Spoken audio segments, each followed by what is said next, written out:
Hello BookTube, I'm Jonathan, and today I have 6 sci-fi books for you, including a couple of big hits as well as misses that I'm going to be reviewing for you. Now, I would say the average book is a 5 out of 10, but when you take the time and spend the money to read a book, you're hoping for a little bit more than a 5 out of 10. I would say the break-even point for me is a 7 out of 10. A 7 is good. I liked it. I'm glad I read it. We broke even. But we're not looking to break even, we're trying to make some sci-fi profits, and I would say that anything an 8 or anything above that is a hit, and below a 7 is a miss. So let's find out whether these books were hits or misses as we get into the first one, The Escher Man by T.R. Napper. The Escher Man is a cyberpunk book set in the same universe as Napper's first novel, 36 Streets, but it is a standalone story, so you can pick up either one first, depending on whichever it sounds the most interesting to you. So the Escher Man follows the main character Endel, who is a gangster and an enforcer, a violent man. He's also a husband and father and is haunted by the memories of his estranged family. But in a world where memory manipulation is the weapon of choice, by the powerful, it makes it hard for Endel to tell the difference between his friends and enemies. This book takes place almost 100 years in the future, and starts off in the futuristic setting of the city of Macau, which I found to be dark and gritty and full of interesting technology. A major focus of the book is on the concept of memory, and it's clear that Napper did a lot of research both on the science of memory, as well as the philosophical influences that memory has on our humanity. And something else I really liked in the book was the action sequences. I felt like Napper did a really good job of describing both the hand-to-hand combat as well as the big gunfights in a way that felt realistic but was still energetic and entertaining. Now throughout the story, Endel moves between different locations as he puts together the pieces of his memory as he uncovers larger crime schemes and political plots. And I feel like each of the different sequences worked reasonably well on their own, although some of the transitions weren't that smooth, and I did feel like I was starting to lose the through line a little bit in terms of where the story was going as a whole. However, I did feel like it came together in a satisfying way in the end. Overall, I think I connected a little more with the characters in 36 Streets, but the core concept of memory in The Escher Man was a standout for the book. So depending on which of those elements draws you in more, that might be the best book for you to start with. In the end, I gave The Escher Man an 8.5 out of 10, officially our first hit for the video. Up next, The Dreaming Jewels by Theodore Sturgeon. So The Dreaming Jewels was the Patron pick for the month of January. If you're interested in finding out the Patron pick for February, stick around to the end of the video as I spin the quantum wheel. So, in The Dreaming Jewels, we follow the 8-year-old Horty, who runs away from his abusive foster parents and joins a carnival. With him, he takes a Gemi doll named Junkie, but Horty never dreamed that Junkie could be more than just a toy, and that a threat far greater than his cruel parents could be awaiting him at the carnival. So this is the second book I've read by Sturgeon, and I've got to say my expectations were pretty high because the first one I read, More Than Human, is one of my favorite books of all time. And The Dreaming Jewels gets off to a good start because I instantly felt a connection with Horty. I think a strength of Sturgeon's is writing underdog characters. I also just like his writing style in general. I find his prose to be poetic, but without ever feeling overly flowery. However, rather quickly, the story lost my interest. It bounces around a lot and feels more like a tapestry of ideas than a cohesive story. I ended up losing that connection that I felt for Horty, as well as my investment in the overall story. I would describe the plot development as dreamlike, not in the sense that it's trippy or surreal, but more so in that it was erratic and nonsensical. I also felt like some of the explanations for things were a little bit far-fetched for my tastes.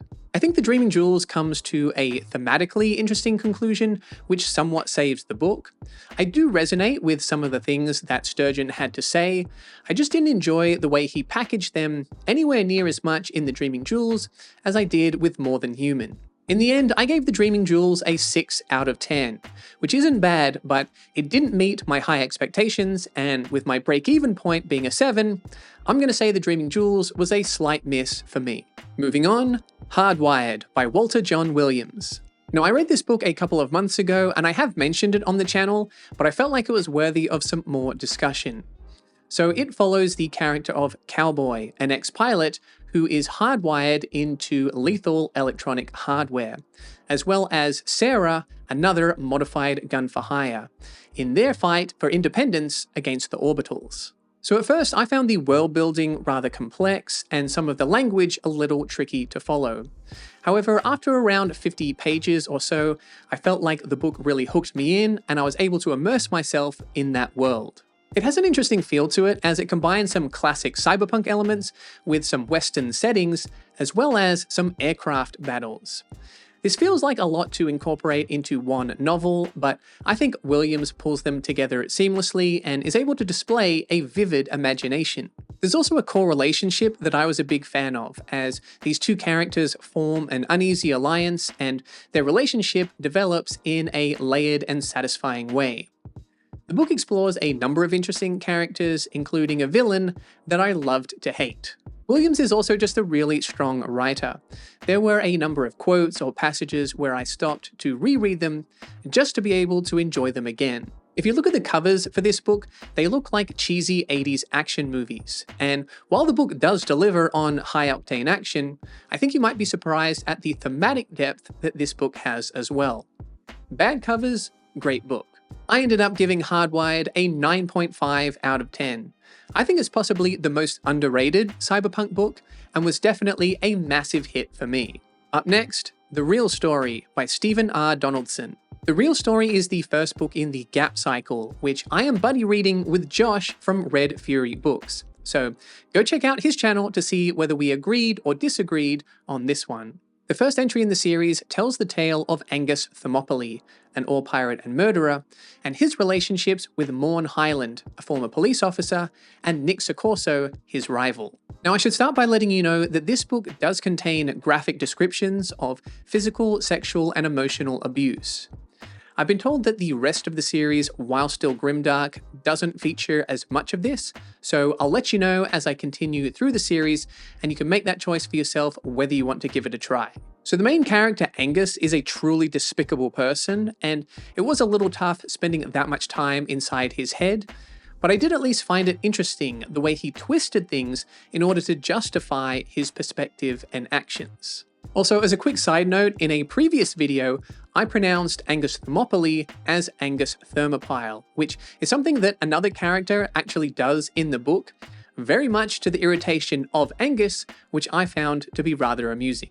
Getting back to the book, I thought the dynamic between the main three characters worked quite well, although I did feel like Angus somewhat dominated the story, so I'm looking forward to more from other characters in the rest of the series. Throughout the book, the story moves quite quickly, and during the less graphic scenes, I found Donaldson to have a rather enjoyable and readable writing style.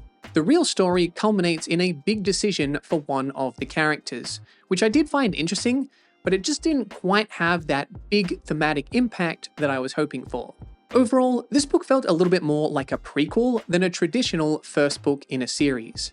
But now that the world has been established and some characters have been introduced, I'm looking forward to seeing what happens next in the second book, Forbidden Knowledge. In the end, I gave The Real Story a 7.5 out of 10. I liked it, and I think the series could turn out to be a hit in the future, but I'm gonna hold off on calling it a hit for now. Moving on, The Sparrow by Mary Doria Russell. The Sparrow is a first contact story in which humans find evidence of alien life when they pick up the sound of singing from another planet. So a group of Jesuits put together an expedition in order to explore this planet, and in doing so, they question their faith as well as what it means to be human. Off the bat, if you're a plot-driven reader, I think you might struggle with The Sparrow, as, in my opinion, only once around every 100 pages does something happen that actually significantly moves the story along. I also wasn't the biggest fan of the book's structure. It bounces around between timelines, and I felt like a lot of the early chapters were just character backstory, and some of the chapters set in the future timeline relied a lot on foreshadowing, but it wasn't really saying anything that particularly intrigued me. The majority of this book is dialogue between characters that I found rather tropey and not particularly interesting or likable. Around 70% of the dialogue is rather jokey, but I never found it particularly funny, and the other 30% is somewhat thematically interesting, but it wasn't something that I personally connected to or felt justified the page count.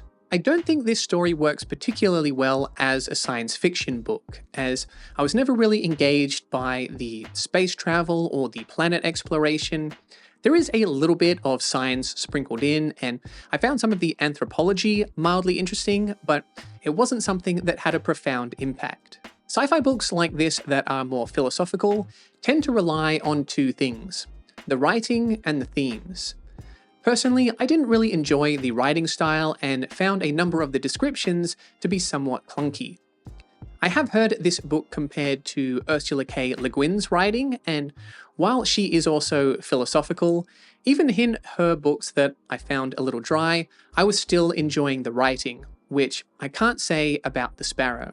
In terms of the themes, which mostly revolved around religion, I think there are some elements which readers will connect with. But for me, there wasn't anything that I found that new or insightful that I was able to resonate with. I actually put this book down around the halfway mark, and then a couple of weeks later picked it back up and powered through to the finish. Was it worth it? Yes and no. The book does take a turn towards the end that felt unique compared to everything that had come before it, but it does happen very quickly, and overall, I still can't say that I enjoyed the book. I ended up giving The Sparrow a 4 out of 10, and I hope you guys enjoy it more than I did, but for me, it was a miss. And finally, Time and Again by Clifford D. Simak. Time and Again is a time travel story about a man named Asher Sutton who's been lost in space for 20 years. But a message arrives from the future saying that he will return soon and must be killed. So this is the third book I've read from Simak, and I really liked City and I loved Waystation. I think it shares some qualities with those two books as it combines quiet, pastoral settings with big sci-fi ideas and consequences. In general, I'm a really big fan of Simak's writing style, as I feel like he's able to paint vivid pictures and convey emotional weight without ever feeling like there's a single word or page that is wasted. There are some interesting time travel elements to do with preventing a book from being written that has already been written. And overall, I think it is more thematically driven than a timey-wimey thriller, but I still found the plot developments to be satisfying, and I liked the resolutions that we got in terms of the time travel elements.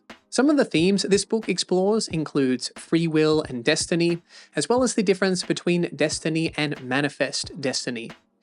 It also analyzes the rights of androids from both a technological and sociological perspective. The book manages to incorporate these themes into the plot, while also making them feel relevant to the reader in a timeless manner. In some ways, this book feels like it was written more recently than 1951. It's only occasional details, like records being kept on paper rather than digitally, that give away its age. But I feel like in terms of the science fiction ideas, this book feels well ahead of its time. And something else I think Simak mastered in this book was the role of information, both when characters withhold it from each other, and when Simak withholds it from us, the reader. Knowing what to reveal and when creates dynamic character relationships, as well as an engaging reading experience. Overall, this is not just one of Simak's best books, it's one of science fiction's best books. I gave it a 10 out of 10. So of the 3 Simak books that I've read now, I've given him an 8, a 9, and a 10. He is fastly becoming one of my favorite writers. And Simak is obviously held in very high regard, but I think he might be a little bit underrated by modern readers. For example, Time and Again has less than 4,000 ratings on Goodreads. And I do have a theory for why this might be, and that is his titles are kind of boring. Waystation, a little bit boring. City, very boring. Time and Again, not too bad, but it's a bit generic. There is actually another time travel book called Time and Again by Jack Finney. I think he needs something more original. If he had PKD's sensibilities with Do Androids Dream of Electric Sheep, or something memorable like The Hitchhiker's Guide to the Galaxy, maybe more people would try Simak. But I say, don't let the titles put you off. He's amazing. Bad titles, great books. So there you go, those are some sci-fi books I read recently, and while it was a little bit of a mixed bag, fortunately we did have some big hits in there as well. And before we go, let's find out what I'm going to be reading in the month of February as I find out the patron pick when we spin the quantum wheel. Welcome to the quantum wheel, where all of the patron picks are both simultaneously picked and not picked until we observe a winner. Let's find out what I'll be reading in the month of February. Hopefully a hit, hopefully not a miss. Let's find out. It looks like it might be Distress or maybe What Mad Universe. I think it is What Mad Universe by Frederick Brown. Okay, so I haven't read any of his novels, but I have read a short story from him titled Arena, which was the inspiration, I believe, for a famous Star Trek episode. And I really, really enjoyed it. So yeah, I think this is going to be a fun space adventure. Look it up if it sounds like your kind of thing. Join me in February as I read What Mad Universe. I hope you enjoyed the video. If you did, smash or just gently click the subscribe button. And if you really enjoyed it, consider checking out the perks of becoming a Patreon member, where you can become one of my robots, androids, or cyborgs, like Nima, A New Eden, Half Ogre, Zakawe, Samil, Colin, and the big hit Bamsis. And you can find more sci-fi content over here.